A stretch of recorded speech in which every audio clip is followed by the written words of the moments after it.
For all his sons and his daughters won't fill the cities with faces. Iniquities of they father, bloodthirstiest of our nation.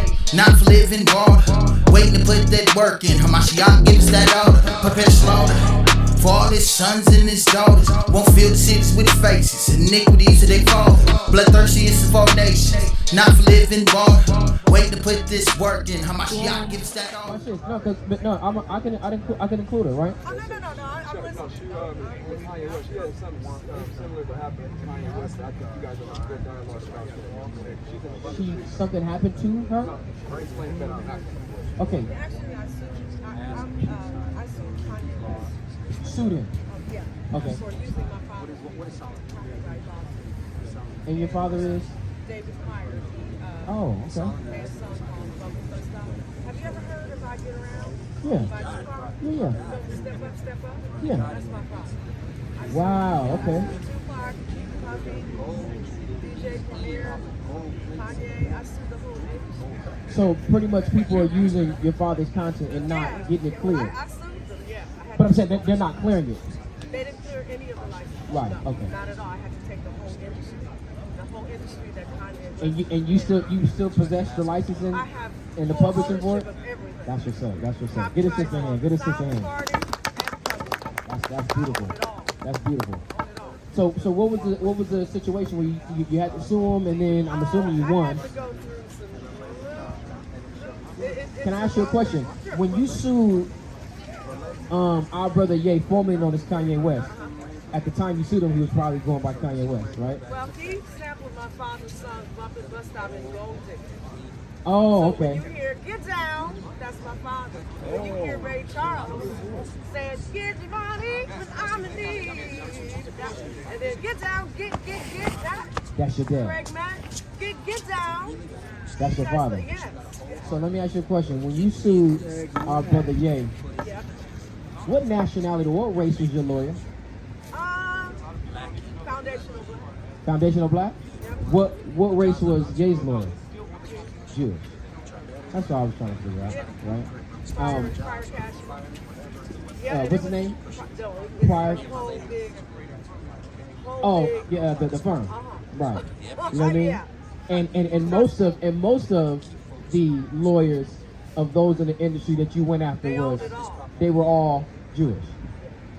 See what I'm saying? All of them. So it's crazy So that it was like David and Goliath, but I still. absolutely, but and we love the fact that you know what I mean you stood up to such a giant. You can Google me right now. Phil Stewart versus Kanye West. Nah, for real, that's beautiful. The thing is, I was going to ask, like I said, we applaud you for being able to stand up boldly in the face of such a giant. Yeah. But even when we see Ye speaking on the control and who has this influence over the industry, we understand and we know. I have to say this. I prayed for him to say what he said right now. Right. Because 10 years ago, I was in issues. Right. They did whatever they did to me. What in terms of like blackballing or ostracizing, right? Were you in the industry as well? I've always been in the industry. Okay. My whole family's in the industry. Right. Man, that's crazy. Yeah, it is. So But you have to find out your rights. You have to find out the right people, the channels to actually get the rewards. and they don't like that There's a lot of though. people that look like me, that look like us, that are really not for it. Oh, In that clearly, industry. clearly. They're not woke. Get that Isaiah 31 from the top. I'm gonna show you something. Because we have to recognize that we're living in something called the modern day Egypt. Right? Why do we call it the modern day Egypt? Because it's the place that holds God's chosen people in captivity and slavery, and they misuse and abuse them.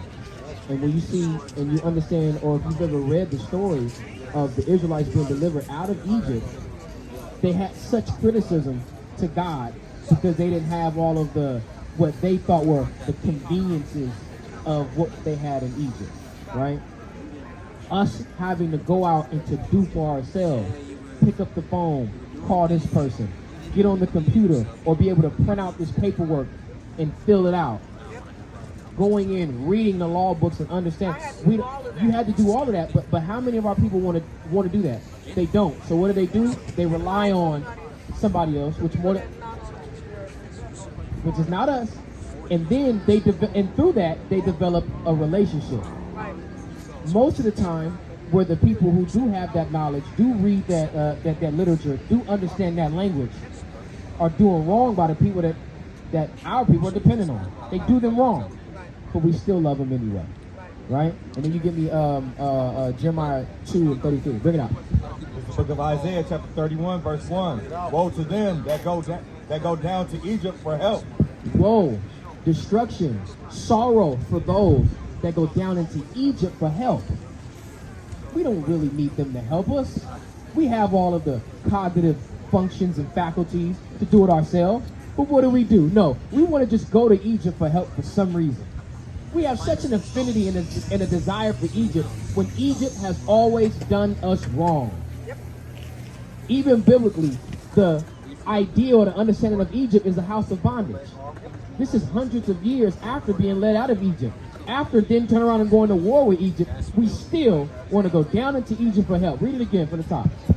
Woe to them that go down to Egypt for help and stay on horses and trust in chariots. And stay on horses and trust in chariots, because the symbology of horses and chariots is strength, power, right? Glory.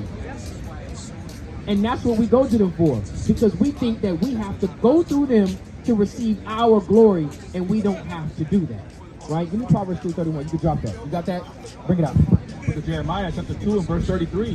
Why trimmest thou away to seek love? Read it again. Why trimmest thou away to seek Thy way. Why trimmest thy way to seek love? Why trimmest thou thy way? I know the book, man. Bring it out. Why trimmest thou thy way to seek love? What we do is we trim our way to seek love. Later on down the line, because, early on when you just start around like 18, 19 years old, you start getting further into the world, you start to be exposed to more aspects of the world, and the world hits you and it comes at you fast, right? And then there's so much information, right? In one big flood. So your level of discernment is not developed, right?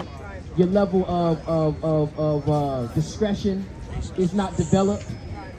So we just kind of start receiving so many different things. And what do most of us who are outside of the industry, what do we hear about the industry? They worship the devil and they Illuminati and all of that, right? So the first thing is, we thought selling your soul was you got to go find one of your family members, take them to some altar, put them down, kill them, and then you take their blood, and then they sprinkle it on the record, and then this devilish satanic priest goes and break all that type of stuff, right? And we're like, man, they really doing that. And then they go play Snoop Dogg's "Murder Was the Case" video, right? Then they play it backwards, and it was, Illuminati, give my mind, soul, live my body. Or playing it backwards says something like hell, Satan, something like that, right? They got us.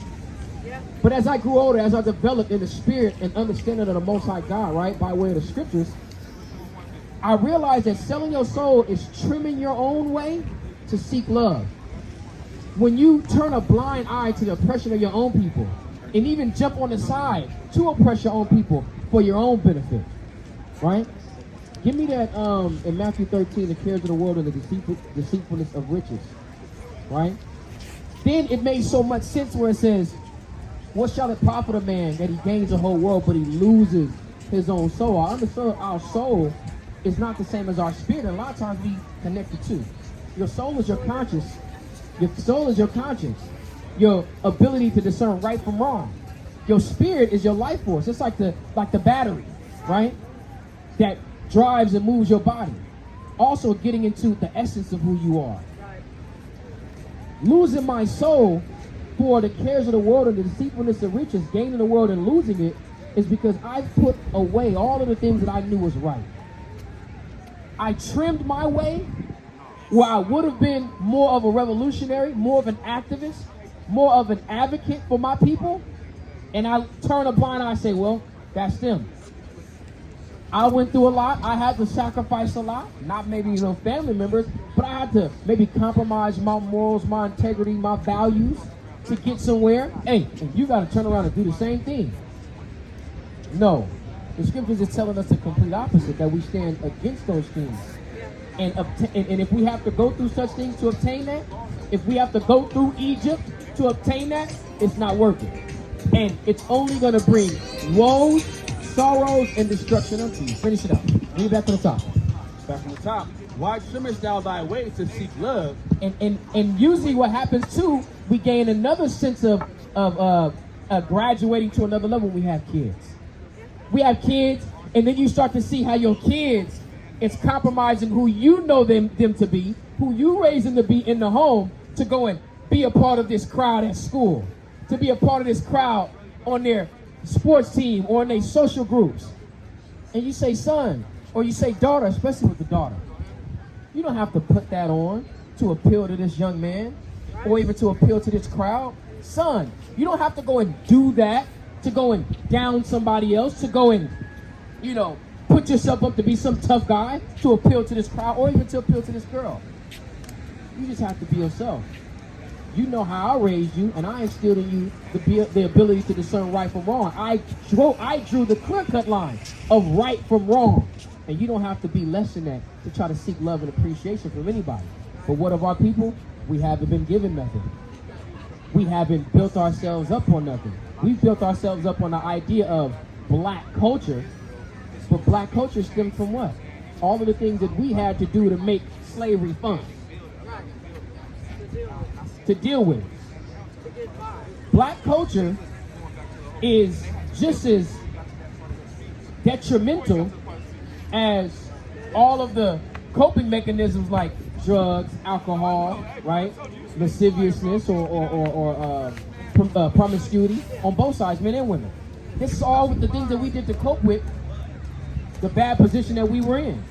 And we went to Egypt for help instead of going to the Most High God. Go ahead. Why trimmest thou thy way, seeking love? Read. It says, therefore hast thou also taught the wicked ones thy ways. Then we turn around and taught the wicked ones our ways. Because we come up with innovative ways to be wicked. Give me Jeremiah 4:22. Quick, right?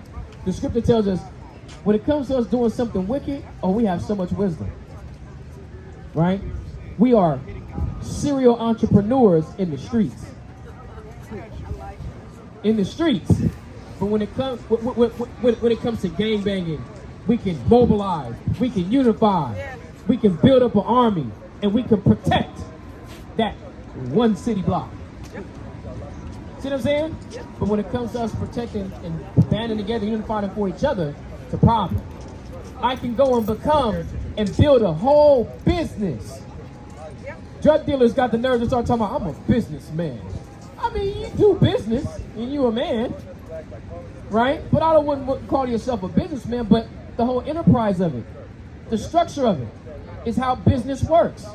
But we can only think of how to do that when it comes to destroying our own people. The Bible spoke on this. Read. Look at Jeremiah chapter 4, verse 22. For my people is foolish.